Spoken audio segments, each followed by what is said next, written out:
What's up, everybody? Welcome to the Wait What Are We Talking About podcast, episode 78. My name is Bret, a.k.a. Enigma9011, and today, once again, I'm joined by the crew. We got Jeff, a.k.a. Jeff Reg, and Brent, a.k.a. Uber Brent. Guys, thank you for being on the podcast. Once again! I don't know how many times you guys have been on. The numbers are racking up each time. I want to say we're either tied for same view or heading towards most times. Yeah, definitely.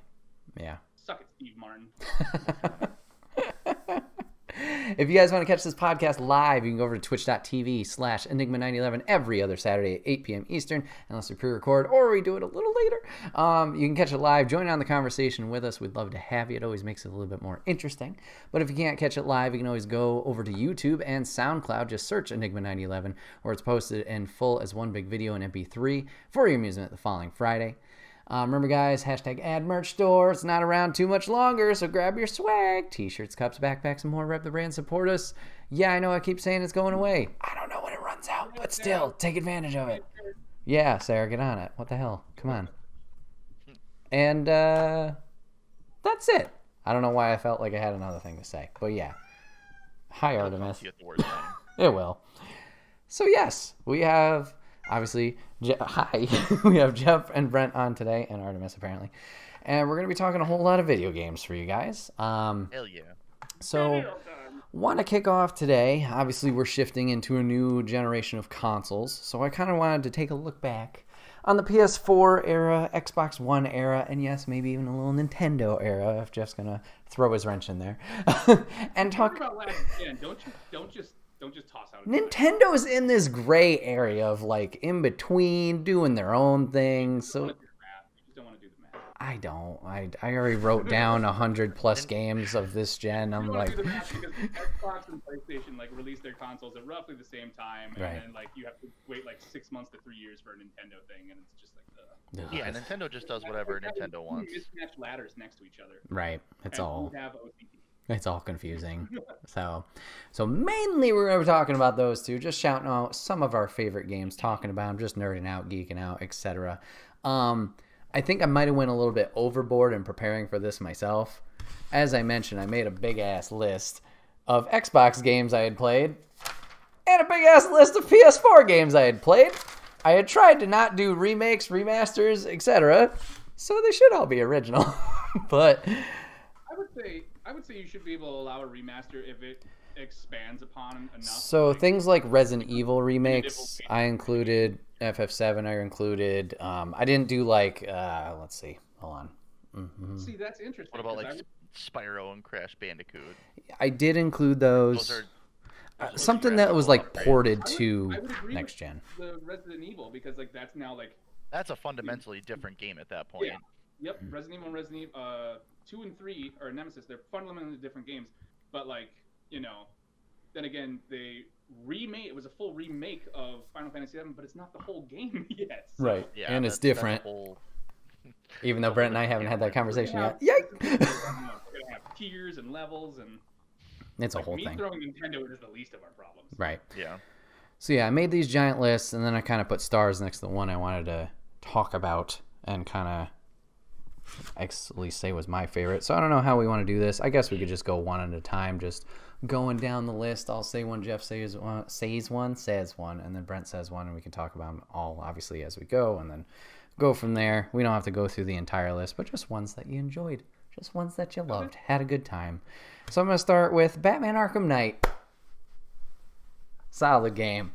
Had a lot of fun with it. Yeah. I loved it. Yeah. I mean, I enjoyed it. Almost a year ago now, where it was almost a year that I finally beat the game. Finally. I would agree. There were some problems where it didn't quite. I wouldn't say problems, but there were some areas where it didn't quite live up to what I think it could have done. But okay. I would argue it's definitely like of the previous generation. Like, I would say it's a must-have. Like, if you're gonna include a list of games that like this is one of the best stuff from this generation, yes, it should be on almost everybody's list, unless like Batman killed your parents. You know. Well, that's a twist. Let's not talk about their parents in front of Batman.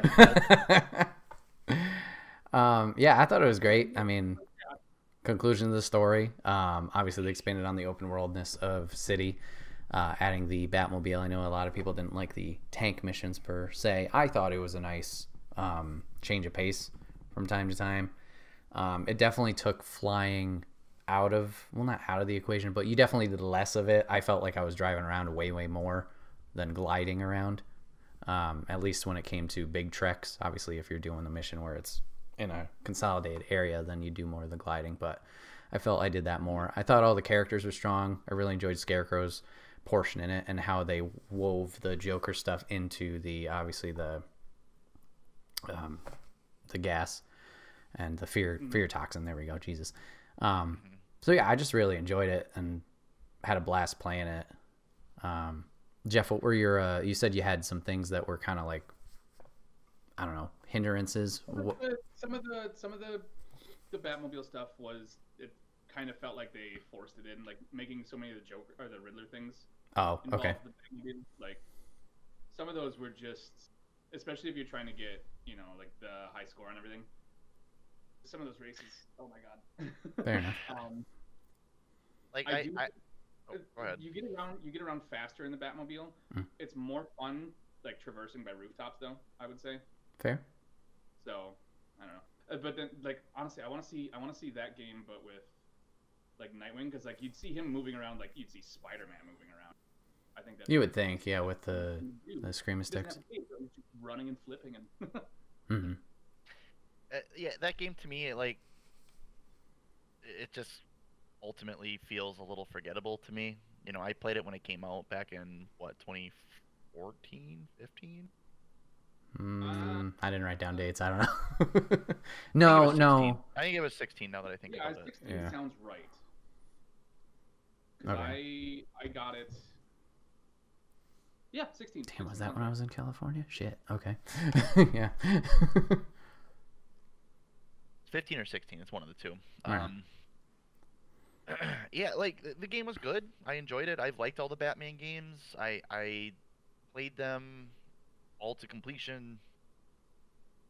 Like I remember kind of broad strokes, like you know, some of the big plot twists and things like that. But like, I don't know that anything about that game like really stuck with me in the same way. Like I can think back to bigger moments from like Asylum and City that I think had a bigger impact on me, and I think by the time Arkham Knight rolled around, it was more just they made another one of those, awesome, and it looks better, and they brought the Batmobile, which sometimes was not for the best. Yeah, I will not begrudge anybody who would put that on a list. It would not personally make, you know, anywhere near the top of mine. But it was a competent, fun game that, you know, I start to finish enjoyed, I guess. All right. Cool. Jeff, what do you got? For game, or are we still talking about Arkham? Go game. I think we got Arkham. So I'm probably going to be not in a majority here, but like a game that really stands out last gen for me that I really, really enjoyed so much that I bought it twice. Dishonored 2. Okay. I would argue that that's one of the best stealth action games, not just in like last generation, but gaming as a whole. You have nice open levels. You have, for the most part, you have some that are, you know, smaller, more confined. You have a lot of options on how you want to approach it. It kind of plays like a first-person, like supernatural combat version of the newer Hitman games. You have a lot of freedom on how, because you guys, you saw, I did a playthrough where it was full stealth, no one ever sees me, never avoiding all fights, and then I went and I just murdered everybody in another playthrough. And you get so many more options in the second one, and they took everything they learned from the first one, they improved on almost every single aspect of the gameplay. And everything you do in the first one now, if you start a new game plus, you get to carry over everything you had. So you can do like the stealth version, take all of those bonuses that you got and you never got to use, and then just pile them onto your new character, who's then immediately super powered right at the beginning, and then they get their whole own set of powers. Okay. It's a lot of fun, and there's some really good like they approach combat and environmental situations as a puzzle, a lot the same, like much the same way that the first two Arkham games did. Where like you have you have an area, you have enemies. The puzzle is figuring out, you know, you can do it where you can take everyone out perfectly and never be seen and never get hit, or you can, you know, come flapping out of the darkness, head first rolling, and, you know, land on your butt in front of them, and, you know, your only option is to grab a plate off the table and throw it at them. Sure. But it's a lot. It speaks to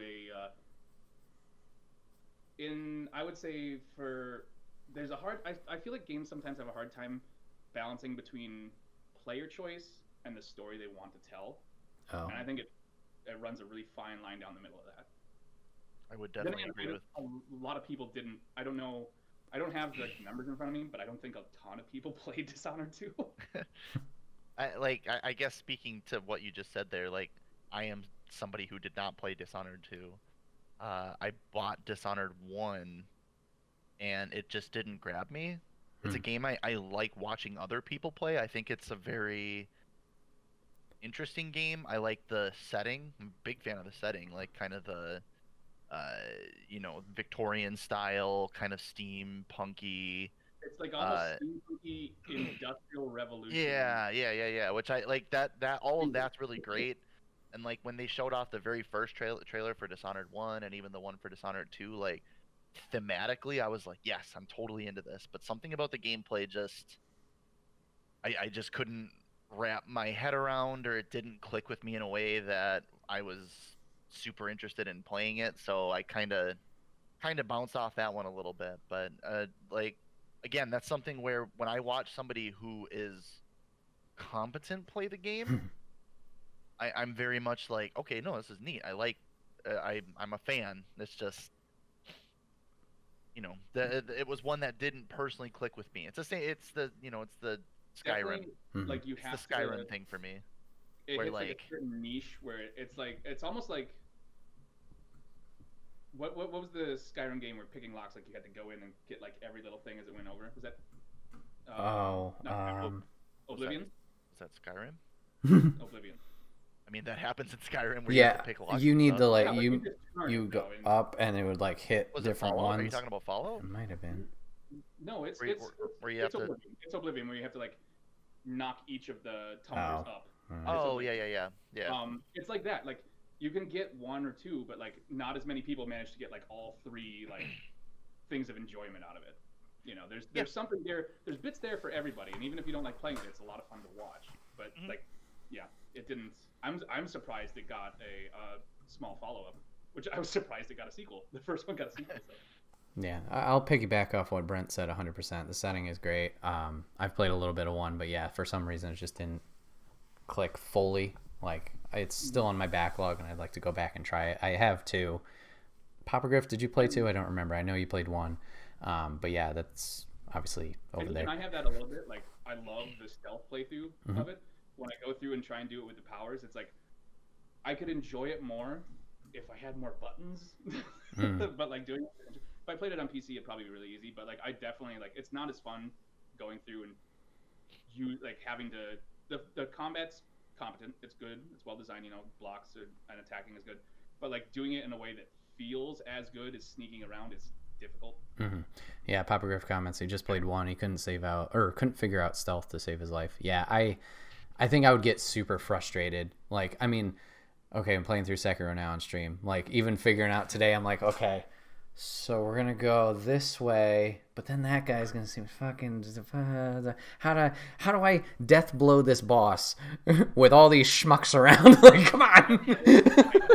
Yep, I remember that life. Oh my god, a lot. Yeah. So yeah, I can definitely understand why.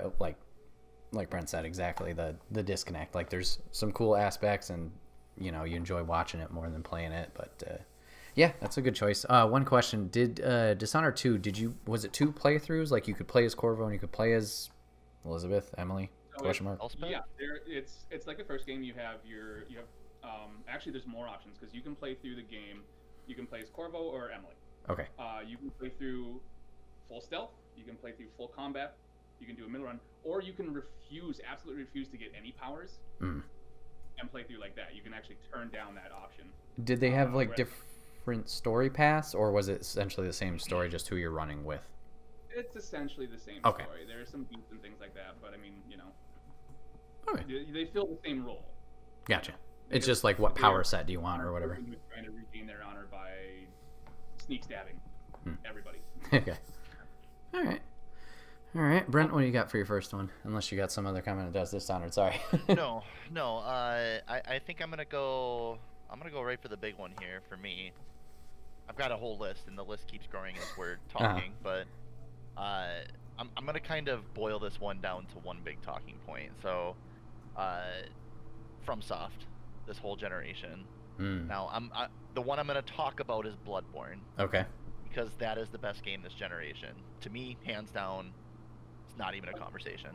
One of the best games ever.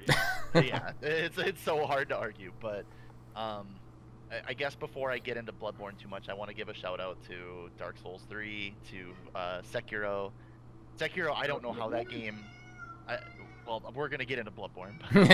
But, Sekiro is a fantastic game that is like, it's a game that was tailor-made for me. It's like, okay, we're gonna get hard Japanese like history, like Japanese voice actors. We're gonna get like the original VO in there, and I'm like, this is Brent's game. And there was like not enough RPG in there for like I liked that it made you get good at the game. Like you couldn't just grind your way out of situations. You had to get good. That was a fantastic game. And then Dark Souls is Dark Souls. I don't need to, beat that tree anymore. It's a fantastic game. Bloodborne. What a game. Like, they make Dark Souls 1, which revolutionizes this whole genre. Like, it creates a genre of game. Million copycats come out. And then they make Dark Souls 2, which is good, but maybe not quite as good as 1. And then Bloodborne rolls out, and it's like hard left, totally different setting. It's got that Victorian era sort of feel to it, witches and vampires, and it's like, okay, this is really neat. I'm super into this. And then about halfway through the game, it takes that hard turn and becomes this like weird eldritch horror, H.P. Lovecraft. And what makes the game so good is that existed the whole time. That stuff was always around you. I'll never forget, like, the thing that absolutely broke me was early on in the game. You walk out of it's the chapel after you kill Father Gascoigne. Yep. And there's a little graveyard off to your left, and there's like a set of armor sitting there. And I'm like, okay, cool. So I like pick it up, and I'm like, let me see what this looks like on my character. So I start equipping it all, and then I get picked up by nothing. Like my character just starts floating up, and like there's this little thing surrounding me, and then I just get one shot killed, and I'm like, what was that? Didn't think anything of it, kept playing the game. Then you get to the point where your insight goes high enough that you can see the elder gods and all the like weird alien things that are around you, and it turns out that thing was up there the whole time. You just couldn't see him. Like, those things are all over the game. It's just until you reach a certain point and your character has that revelation, it doesn't exist. And when you realize that like weird thing is what's causing the Victorian vampire werewolf storyline, it has that hint. Oh my god, it comes full circle in such a good way. It's got some of the best fights in all of Soulsborne. And it really is too. It does take a really hard turn into that kind of Cthulhu thing. At the same time, like, there's little hints everywhere that like fit right in. Like, there's a college that studies these ancient things. Yep. Like, it's straight up like Lovecraftian. And it's always there, but until you get to that point where your insight's high enough, and you get to, I think it's like after Rom, right? Yeah. So that's what I was gonna say. Is that college is the gateway that leads you through the rest of the game. Like that, it's you go through the college. And that's where they start talking about some of this stuff, and you're like, "What are they talking about? This doesn't have anything to do with witches or werewolves or anything. Like, this is a weird turn." And then you fall into a lake because you have to, and you fight a giant weird celestial spider. Yep. Up until that, I think the previous boss was 3 snake people in a forest. Yeah. Well, that's where I had to give like there's one like little goofy Cthulhu dude, like kind of early on in the game, like in that same area where I was talking about getting picked up. There's one guy that makes no sense in the rest of the game. So you have to go kill oh boy, Amelia, is that her name? Vicar In the Amelia. cathedral? Ooh. Yeah. You got to kill her, and then you get the thing to open. You open the gate and go down, and that's where you get the password to get further on into the game with like the snakes in the woods. And like on your way down there, there's one thing off in an alcove that you can totally miss, but it's just like a little Cthulhu-y looking dude, and you're like, that's bizarre. But you know, whatever, it's not a big deal. But like from there, and then when you go into that forest with the snakes, and if you get down into this little gully, there's these weird little celestial mushroom things. It like slowly starts to unravel until you hit that point where it all. It's another example, and I feel like we with the exception of Arkham, like it works with Dishonored 2, but it's storytelling through gameplay. Yes, well, that's all from games, which that's one thing they don't beat you over the head with the story. Like the story is there for you to find. They don't give you enough, and you have to go online. then you go check out VaatiVidya, and you get the real story of what's happening. Like, I gotta learn Japanese so I can import the tie-in novelization. Yeah. God, I wish that was a thing. Yeah, no, that I was just talking about this the other day because I love that game. I thought it was the first game I got for my PS4. I actually, my buddy Zach bought it for me. He bought me my PS4. He's in the Navy. He lives out on the East Coast, and I don't remember how we got on it, but he just bought it for me out of the blue one time as like a Christmas gift. And the game came first, and I was like, "Oh, Bloodborne's awesome, but like I can't play this." And he's like, "Oh, did it not get there yet?" And I spent the next 6 hours sitting at my front door like a dog waiting for the mail. But it is such an amazing. Like I would put it up there, not in the same way that it's up there as like games as art, but it's up there in terms of quality with Shadow of the Colossus for me. Yeah. And atmospherically, it's kind of the same, but it is. To me, Bloodborne is my game of the last generation as a whole. Like, there's no game that works on as many levels and is as consistently fun and frustrating. That's what I was getting to. It's so unforgiving. Oh yeah. And like, being a parent with no pause feature. Sekiro's the one for you, dog. I probably never will. But like I was talking about the other night, like when I had insomnia, I was like, okay, I know I need to go to bed because I'm considering streaming Bloodborne again. Yeah, I remember that too. He was like, what? This is not a thought that I would have if I was in a healthy headspace. Yeah, I mean, I could talk. There are parts of it that are legitimately like touching too. Like there's tragedy in that game, and there is the little girl at the beginning. You like never see her. You talk to her through the window. Yep. And even the story of Gehrman, which they get into in the expansion. The old hunters. Yeah, the old hunters. Like when you realize what that expansion is, and then who the doll is. It's everything about From games are depressing. I've never walked out of a From game like, yeah, life's great. Well, you clearly haven't played with Metal Wolf Chaos then. Yeah, that's true. I've not played Metal Wolf Chaos. Yeah, I could talk for hours and hours about just Bloodborne, let alone the rest of the FromSoft games. But like that, for sure, without a doubt, to me, is my game of the generation. Nice. Yeah, I've only played a little bit of Bloodborne, but I've enjoyed what I played of it. I talked it once been on stream as we're playing through Sekiro. I'm like, I'm doing better and feel more confident with this one. Maybe I should have done this with Bloodborne, just played it more consistently. Yeah. Like, if you take that break between it, it's just a lot of muscle memory you got to regain and relearn, essentially. Also, you don't know what you're doing if you take a break. You're like, okay, this part of the city looks almost like every other part of the city. True. Do I have like a mission? No, I have nothing. Oh, crap. Okay, well, time to go to YouTube to see if I can find a video that has where I am.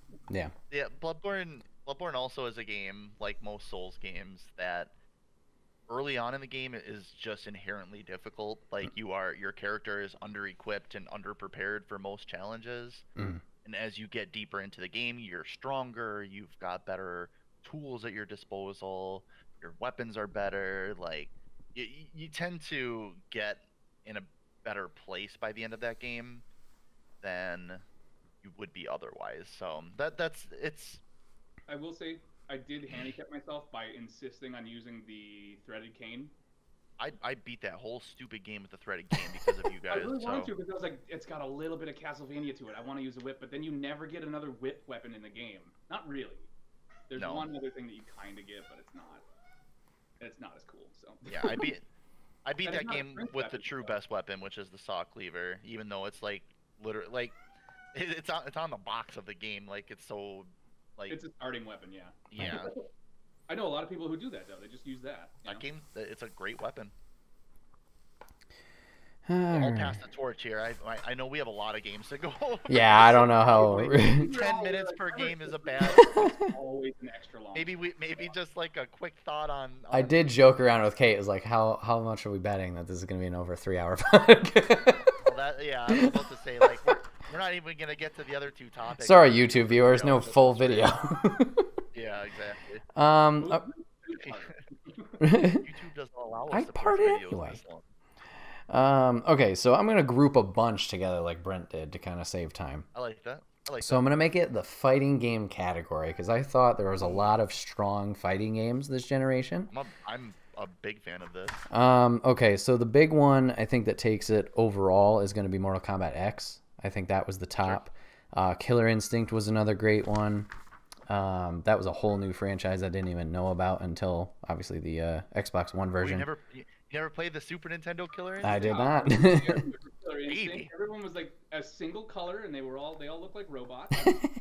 There's only one robot. If I hear you spout that blasphemy about Orchid ever again, I know where you live.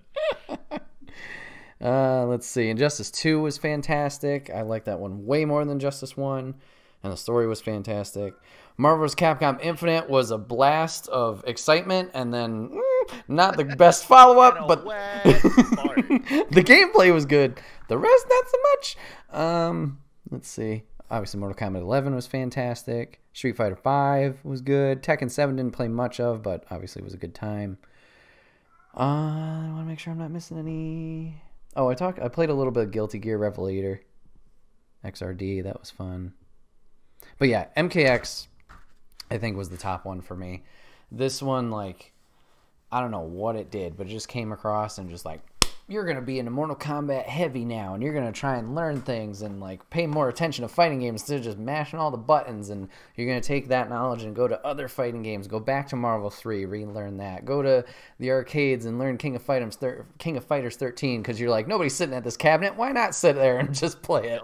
Like, I don't know, that game was awesome. And like I said, obviously the other games like Injustice 2 and Mortal Kombat 11, if you don't have MKX, obviously you're not getting that. There was leaps and bounds in obviously the graphical department each time, with the models to the facial animation to the whole graphical intensity that is Mortal Kombat 11 and showmanship, I guess you could call it. I don't fucking know. Like, it was a lot of fun. I think MK11 looks great, and it kept the story going for what MKX did. 11 kind of loses a little bit of the fun aspect that 10 had, excuse me. For some reason with 10, you could just keep playing. I mentioned it, I think, in another podcast also, but the tower mode, you could just keep going in there. Same with Injustice 2. It was a lot of fun. Justice 2 had the gear. 11 tried to use the gear, but it's like, you can get this little vial on your pocket that you can change. And I'm like, I'm not going to see that 90% of the time while we're fighting. Why am I customizing this? So I'm moving too damn fast for this to mean anything. Right. So while 11's story was fantastic, and you know, obviously the roster was really good, but it lacked that fun factor that 10 did. So like 10 was just amazing. So yeah, a shout out to all the fighting games of this generation. A lot of good ones. Yeah, since we're shouting out fighting games, I'm gonna throw a couple in there too that I found myself particularly enjoying. I fell into a deep rabbit hole of Blaze Blue Cross Tag Battle. Okay. Mm-hmm. That game was super good. It's a It's an assist game, so you've got two characters. It's like a mashup of Blaze Blue and Under Night in Birth and Persona 4 Arena Max, and Ruby was in there, which was really awesome. Like it brought all these disparate worlds together, and like I never got super into the single player aspect. Like the story mode was kind of whatever, but the game itself was very fun. I played an awful lot of that game. I also want to give a big shout out to Dragon Ball Fighters. Can't believe I forgot that game. That game I was terrible at. I was very bad at that game. But that's another one like I go to pretty regularly when there's not, global pandemics. I go to big fighting game tournaments like Frosty Faustings and Combo Breaker, stuff like that. For Windjammers. Yeah, don't get me started on Windjammers. Holy shit. Like those going to those places and watching like those big hype tournaments for things like Dragon Ball Fighters is incredible, especially like you get the crowd roaring and stuff like that. Actually, a game I didn't even play, but I watched played at Frosty Faustings that blew me away was Soul Calibur. Soul Calibur 6. 6? Yep. Yeah. Oh my god. I was at the edge of my seat watching people play at a high level for Soul Calibur 6. Yeah. And it was insane. That game I would love to get into, but just fighting game, it's hard to get me into a fighting game because I know the struggle of trying to learn it and be good at it. But gotcha. Yeah, all fantastic fighting. This was a very good renaissance for fighting games that I hope continues. Oh yeah. Yeah, I can't add much to the fighting game thing because I prefer couch co-op fighting. Oh yeah. Okay. I like having people in the same room. It's not the same when I'm playing online because when I inevitably lose, I don't have a cord that I can wrap around someone's throat and win that way. So it's if there's not somebody actually in the room and you can't like rib on each other during the fight and stuff, it just doesn't hold my attention. So right. Yeah, I'll agree with that. If, when it's somebody in the room, like even if you're getting your ass kicked consistently, you're still having fun. You know? Yeah. But if you're just losing online, it's just like fuck this. I'm gonna go make popcorn. It depends on. Go ahead. I'm definitely a bigger fan of like going to locals and stuff again. Which again, when it's not a global pandemic, like there are groups out there that you can like physically meet up and have these local tournaments and events that like are a blast to be a part of. Looking forward to doing those again. Yeah, online's always frustrating because every game's got their different net code, how it works, how's the frame data, lag, whatever, etc. Oh god. But yeah, I definitely agree. The couch co-op is the best, especially when you got someone who actually cares and like wants to try and get good too, or at least be competitive in the way like, oh, we're having fun. Yeah. Like speaking of Dragon Ball Fighters, I brought it down to my cousin's house, and he hadn't played it before. We just picked it up, and he was picking up on it fast. And after an hour or two, like it was pretty competitive back and forth. I'm like, man, this is a lot of fun. I don't care win, lose, draw, whatever. It's dramatic and high paced, and just going and having a good time. So yeah, a lot of hype finishes in exactly. Dragon Ball Fighters. Yes, definitely. Jeff, you got another one? So, Brent said something earlier that reminded me of this. I don't remember exactly what it was. It might have been when he was digging on exclusives. Go on. Not really a game so much, but of the last console generation, Game Pass. Okay. It's not, like I said, it's not a game, but like as a feature of the previous generation, like it was a game changer. Oh, 1,000%. You're a fool to not have Game Pass in some capacity. Like I'm going to buy an Xbox Series X, and I'm sure we'll get to this with new consoles a little bit more. But like I'm buying it for Game Pass.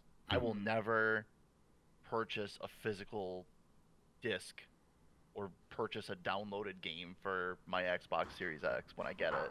It is there to be a Game Pass machine. I'm just being straight. Like so you're telling me I never have to buy an exclusive Microsoft game because I can just subscribe to this and get all of them? Right. All right. Sure. I can't. But like, yeah, no, it's like before, the generation before that, you still had PlayStation Plus and you had Xbox Live. You got like what, two games 2 a month. a month, and then like games of gold. What that did though for like, I would say that Game Pass probably single-handedly the biggest push for digital games on consoles. Yeah. Oh, like, for sure. The biggest argument, like, digital is a possible legitimate future for consoles. Game Pass proves it. Like, it's not a game itself; it's a vehicle for games, but the effect that it had on the generation, it can't be understated. So, yeah, I don't have. There's not much I can say about it without getting into a specific game or anything. But like, as a service that was introduced with the generation, definitely. Like, the big thing I guess I'll add to that is there are games, specifically indie games, that I think benefit the most from this, because people are going to buy Halo, people are going to buy Gears. That's not a thing. Mm-hmm. But there are a giant handful of indie games that I always wanted to get to and just couldn't afford, or like didn't play it at the time, and I was like, all right, well, I guess I missed this. I played Indivisible, I played The Messenger, I played God, I'm blanking on a couple of them now. What's the one that looks like it's watercolors? Gris. Yeah. Ladies' favorite game of the year, 2020. What game? Gris, Gris. Oh, Grease. Yeah. Gris. That's Grizz. Lady in the water. I looked it up because I bought that game on PC when it first came out, and I was like, all right, I want to make sure I'm saying this right. Gotcha. Fun fact: that is the word gray. That's what that means. Mm-hmm. Are we gonna get into how Brent was incorrect about certain video game words and names? This is a conversation I like having. Oh boy. I mean, I'm typically wrong because I go for the star. I go for the stars, and I'm usually not right about it. No, it's just no, that's I can bring up Marl. Oh yeah. I was a child. Let me have Marley, okay? My God. Yeah, no. That was Grease was a fantastic game, and it's another one that like a lot of people probably would have missed had it not been on Game Pass, and it's just free and available. Mm-hmm. Moonlighter, that's one of the other ones I played. A lot of fun with Moonlighter, and Children of Morta. Don't know that one. Yeah, just a ton of games. All right, Brent, what do you got next? I suppose it's my turn, huh? Yes, sir. I guess in the interest of time, I'm gonna package up a couple games here. Okay. I'm gonna expand when we get into some of the big ones, but I want to talk about just a couple of different indie games because this was another great generation for indie games, arguably better than the last. Indie games continue to take bigger and bigger steps as the generations continue to move. The big ones that stood out to me this generation would be Celeste, just a classic platformer, puzzle platformer, I guess you could say. But like this one was like greatly elevated by its fantastic use of story and music. That game gets me every time, and one of the very few games I actually tried to get good at speedrunning and was like okay at. Hollow Knight, that was another fantastic game. Again, this one had a little bit of a Souls feel to it, but great setting, fantastic exploration. Story was really, really great. The music again was really, really great. Can't say enough good about Hollow Knight. And the other two I want to put in there are Outer Worlds. Did either of you play Outer Worlds? Poppergriff did. No, not Bethesda. No. I'm sorry. Outer Wilds. Outer Wilds. Thank you. I did not play that. I knew I was gonna screw that up. Outer Wilds. Did either of you play that game? I did. I liked it, but like I could not. And maybe it's because I was playing on Xbox. Could not ever control that damn ship. No, that ship is terrible, and that's by design.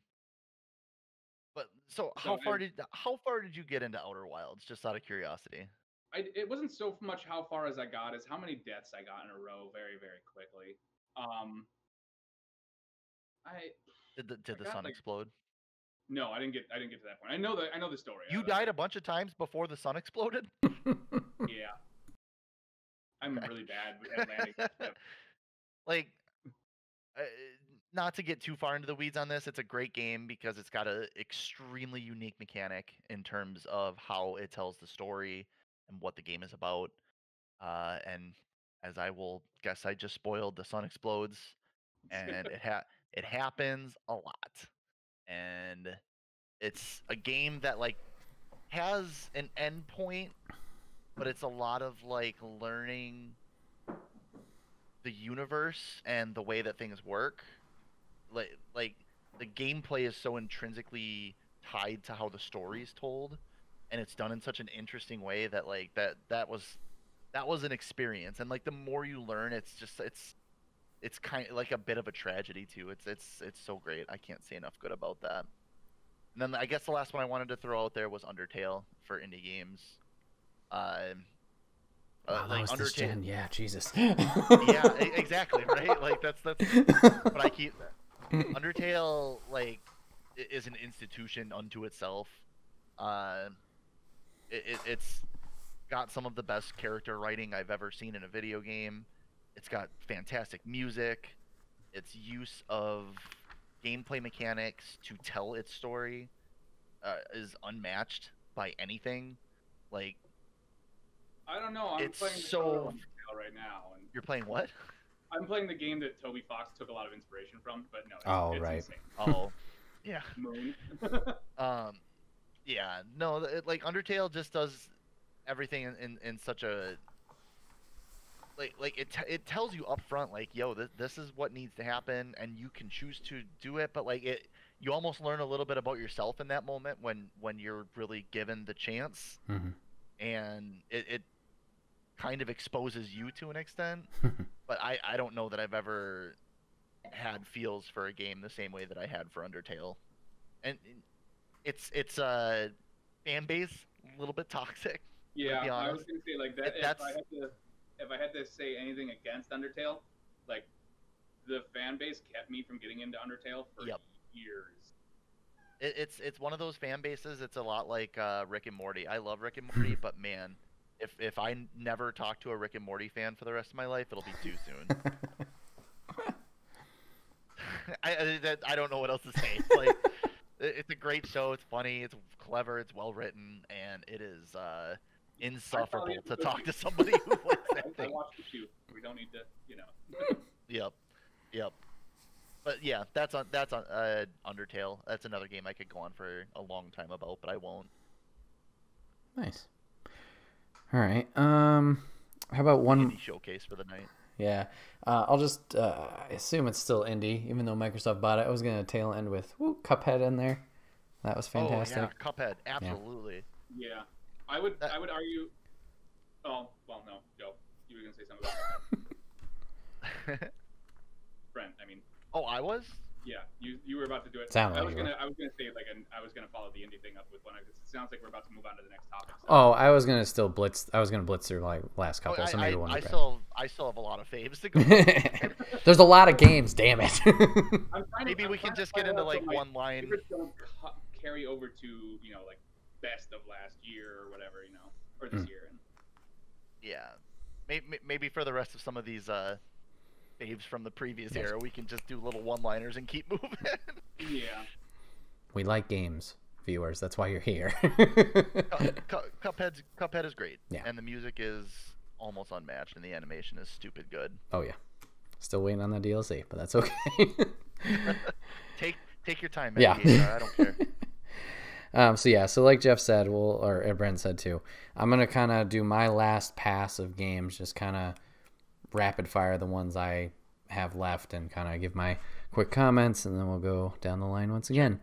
So I know a lot of people don't really had a good strong feeling for it, but Evolve was a lot of fun. I loved it.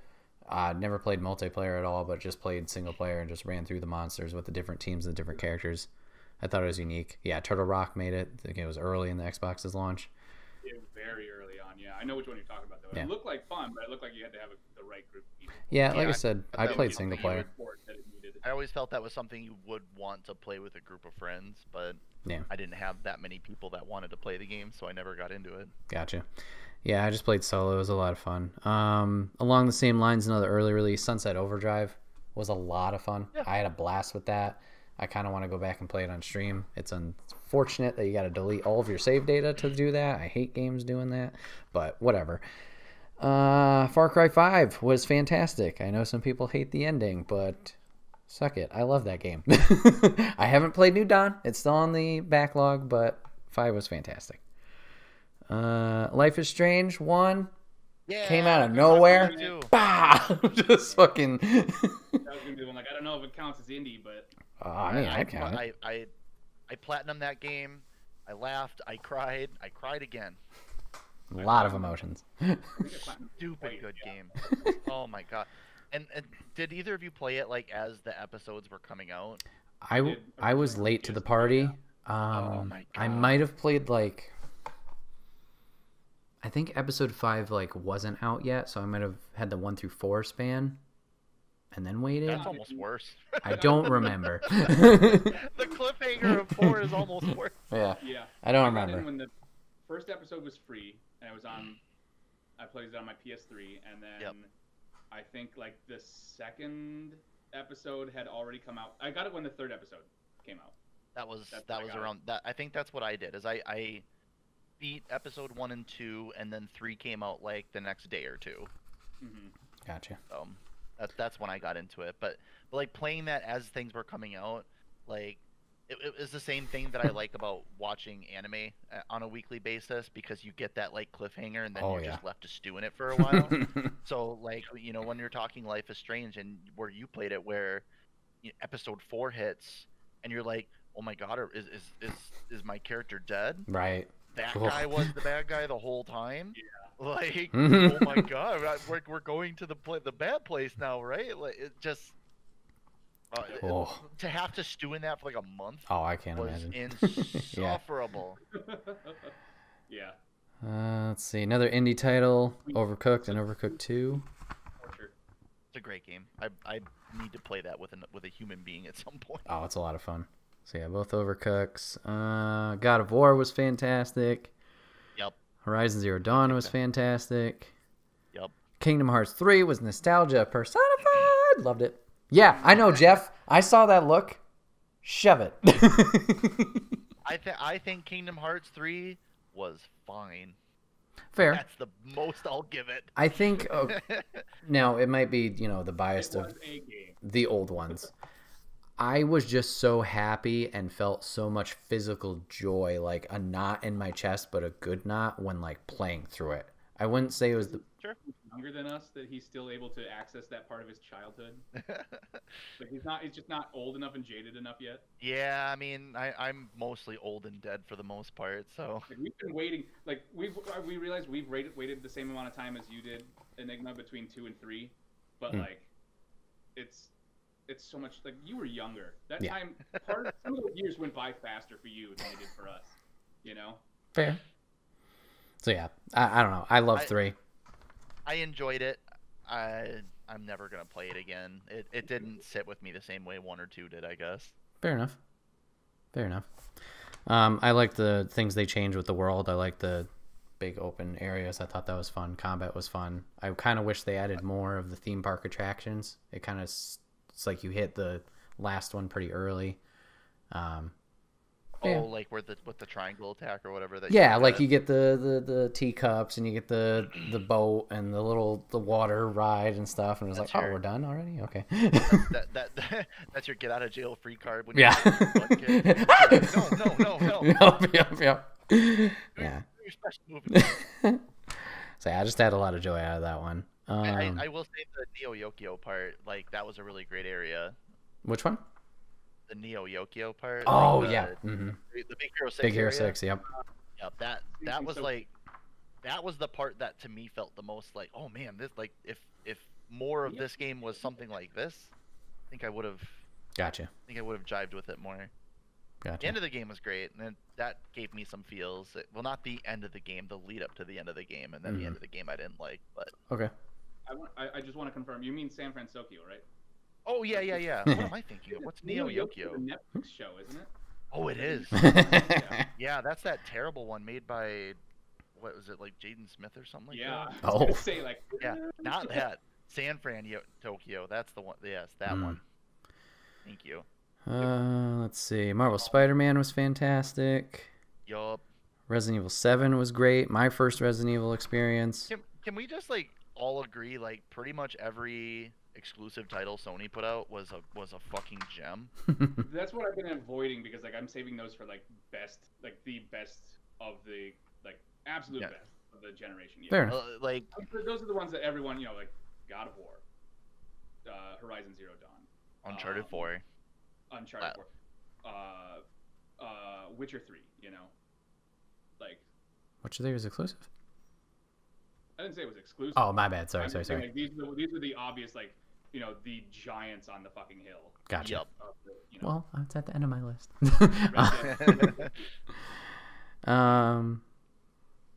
Jedi Fallen Order. I had a blast with that game. And I mean, that was a fun game. It had the Souls mechanic where it was really tough, but then as you kept going, like, it got really, not easy, but like manageable. And I just had a lot of... Jeff Spacey loved it. 2 hours trying to kill that. Yeah, dude, I know. Early on that... Last boss was a... No, the frog. He's early on in the frog. Oh, the frog!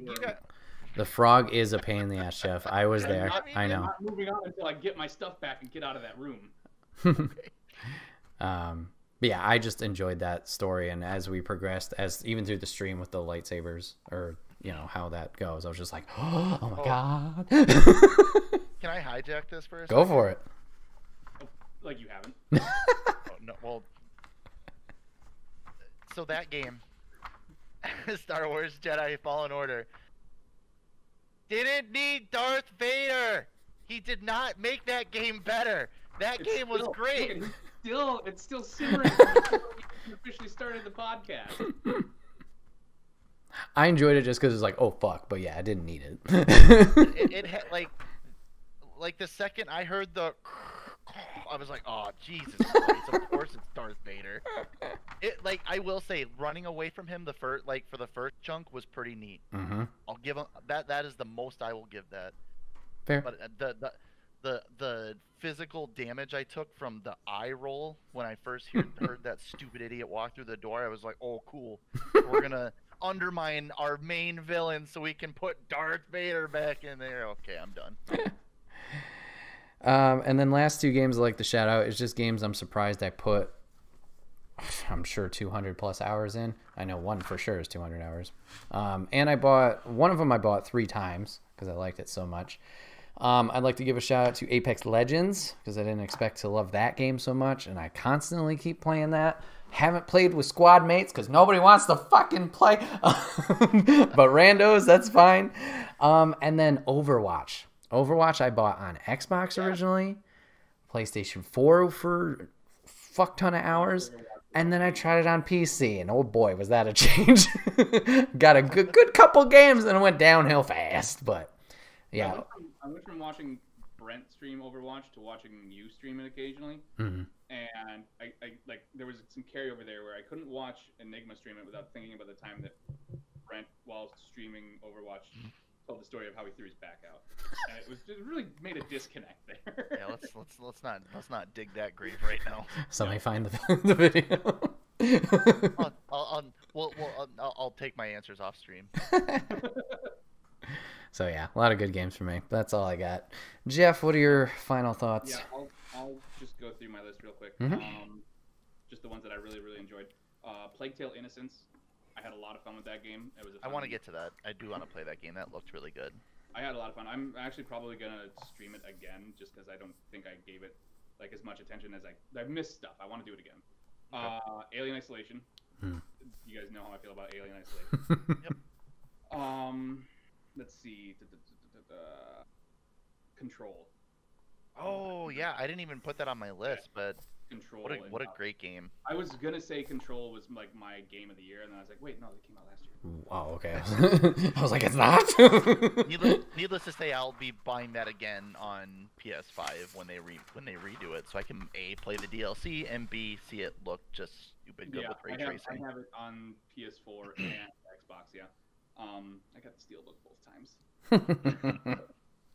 A game that I am the only person here who has played, but I had so much fun with, mostly because of like how bad it was and like talking about how bad it was with people. The Council. Oh, come on! I beat that game for you. No, I'm just kidding. I don't even know what that is. A lot of fun. It's a twisted story. Yeah, we can't get into that. We can. It's a whole web to unweave, but we could. Yeah. Doom 2016. I would say Doom Eternal, but I haven't beat it yet, so. I actually like 2016 better. That's just me. No, I'm right there with you. Where did it go? The two Hitman games, like Hitman was always fun, but they like completely reinvented it. I wish I would have played Hitman 1 when they were doing the weekly like stuff. Yeah. Really weak. The games that came out episodically.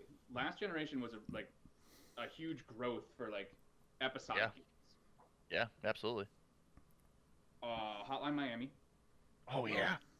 Was that? No, that came out on I mean, PS3. I'm pretty sure I know that was on the Vita, but that is a hell of a game, Hotline Miami 1 and 2. Oh my god. Mm-hmm. That's a soundtrack that bops. Let's see. Like I said, there's the obvious ones. There's the Resident Evils, Resident Evil 7. 7 is great. Remakes. 7 is especially great in VR, as it turns out. Scary shit. Still haven't played 7 at all. Spider-Man, all those kind of things. Yep. Until Dawn. Yes. A great one that unfortunately Supermassive hasn't quite yet managed to live up to. Yeah, I've liked their other two games. I haven't loved it like I did Until Dawn. Mm-hmm. Yep. And I'm just kind of trying to skim through my list here. Sure. Let's see.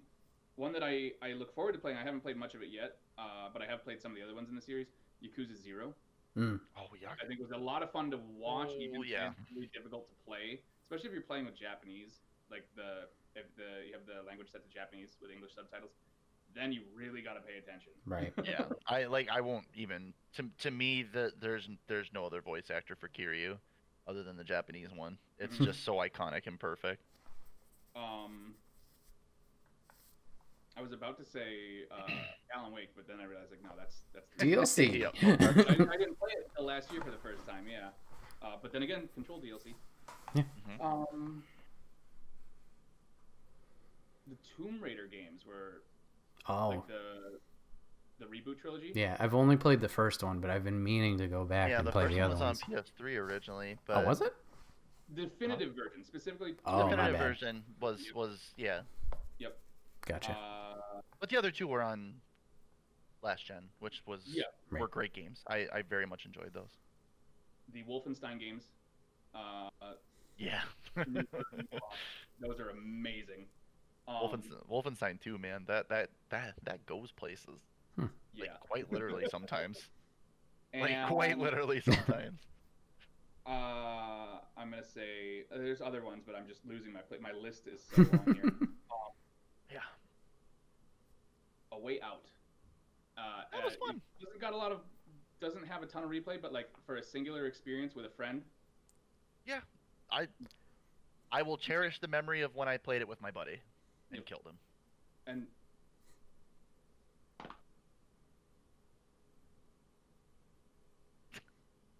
nothing happens in this game. You play basketball against a kid. That's all I know. Jeff, you think I'm going to remember this? No. This is the third time it's happened, though? I didn't remember the other two. So we're in a good... Eventually your brain's going to catch on. Nah, you're expecting too much. No context. And then special shout out to the one of the biggest disappointments from last. Still fun, but a huge, not what it could have been. Metal Gear Solid 5. Wow. I would have liked to see the end of that game properly. Yeah. Metal Gear Solid 5 is like a tour de force in gameplay, but its story was missing. Yeah. The end of it is missing. Yeah. Yeah. I think that... Oh, Breath of the Wild. Yeah. Yeah. Breath of the Wild is a... Yeah. I realize it's also on Switch and that's still current, but... it came out for Wii U. It was the last... I think it was the last game that came out on the Wii U. Yeah. So... Yeah. Yep. Nice. So, yeah, a lot of the things you guys have listed off were on my list, so I'm not going to retread a bunch of ground. You know, all of your God of Wars and stuff like that. Those were all great. I guess the only ones there's 4 games I'm going to talk about, and that's it. So, Hellblade, Senua's Sacrifice, absolute fantastic game. Like, scary in parts and uplifting in parts and so well acted, and like the story of how it was made and why it was made and some of the mental health issues it touches on, just absolutely incredible, and something that everybody deserves to play at some point or another. Like that game game hit so hard, and the setting is so great for it too. Hellblade is definitely up there for me. Witcher 3, I know that's been said before, but I wanted to touch on that again. It's just a gem. Like the story that they told, the world that they built, and the stories that they told that weren't even necessarily part of the main thrust of the game. Like everything surrounding the Bloody Baron early on is just so expertly done. Like that could have been a game in and of itself. Like they could have made a game that just circled around the events of the Bloody Baron, and they would have had a smash hit. But instead they expanded it to just be a part of everything else. Just absolutely fantastic. Nier Automata is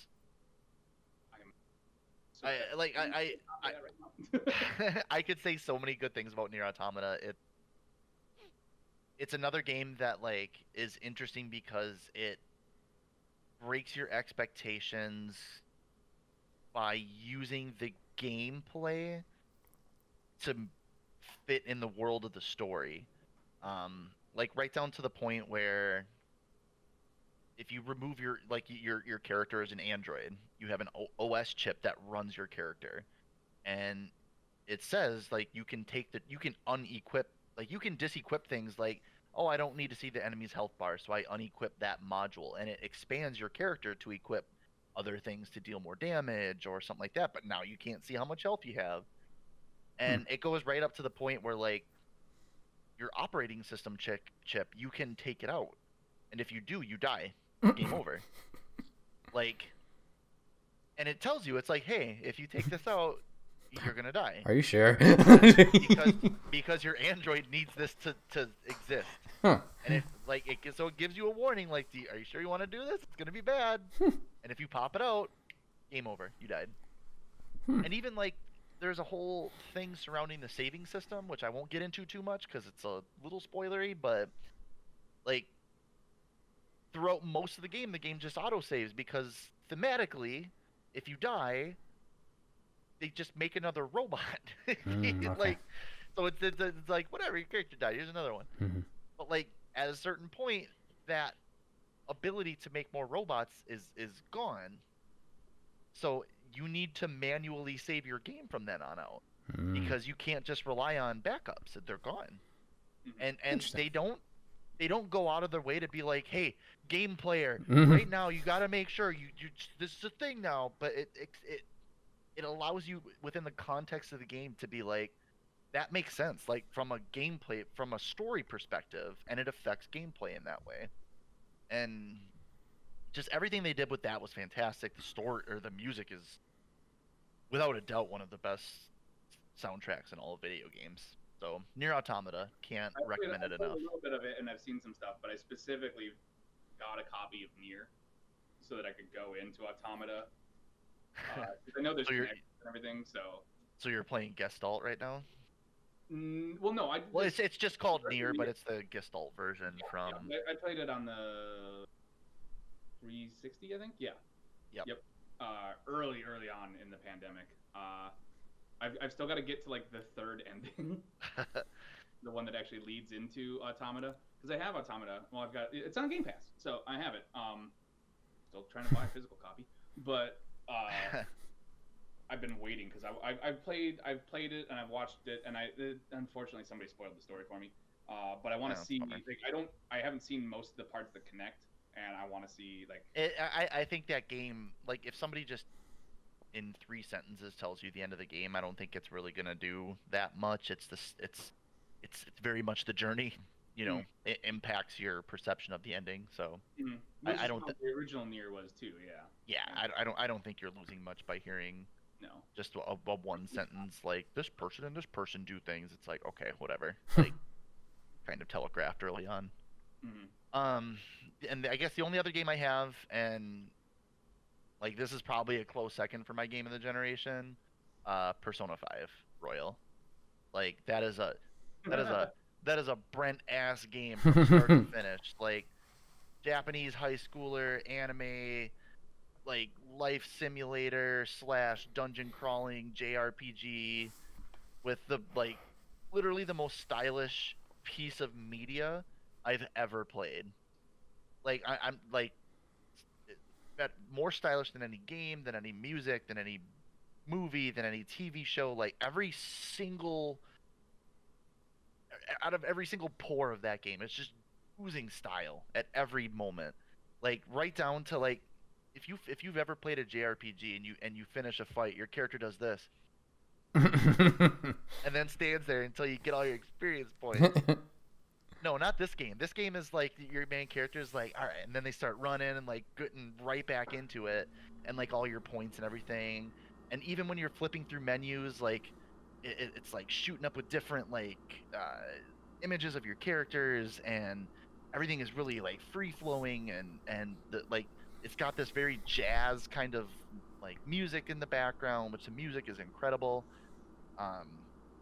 Just an absolute. Looking at the art of that game, like I hear Cowboy Bebop music in the background of my head.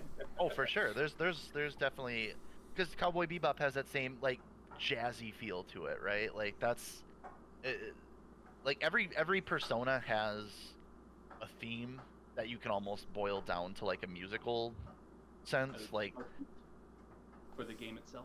Yeah, like Persona 3 is very emo. Like it is emo. But it's great. It's a great game. I love it. Persona 4 is much more like pop music, uplifting, and we're having a good time investigating these murders, and we're gonna win. And we're gonna beat the bad guys. And then Persona 5 is like, bad guys, we are the bad guys. And then the jazz kicks in, and you're like, all right, yeah, we are the bad guys. You're not really the bad guys, but like you're doing a thing that could be perceived as bad. Right. Yeah, Persona 5 is great.